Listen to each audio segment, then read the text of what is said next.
Paul expresses his deep concern, not pray for me so that I can get out and come home and be released, but pray for me so that I'll live up to the challenge of this moment and speak boldly, and that Christ will be glorified. I think, whether I live or die, and as we move into this next section, and I think we can just go ahead and catch it now, he only continues along that path.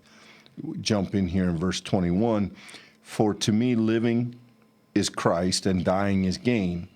If I am to live in the flesh, that means fruitful labor for me, and I do not know which I prefer.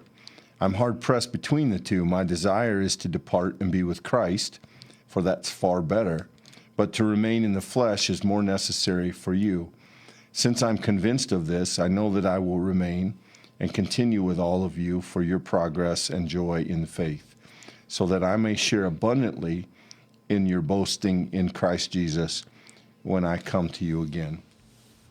I remember as a young person, or I think I was a youth director, and being at a church camp or an event at some youth rally, and one of the leaders had a shirt that said this verse, for me living is Christ and dying is gain.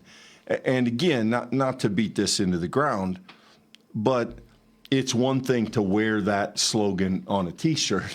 It's another thing to write those words genuinely and truthfully from a prison cell where both of those options are absolutely on the table. And I think, again, we just see the depth of Paul's faith, of his courage, of his commitment to what he does, and ultimately his passion and trust in Christ. It's really, those are profound words. I think verse 22 has an interesting invitation in it. It reads, if I'm to live in the flesh, that means fruitful labor for me, and I do not know which I prefer.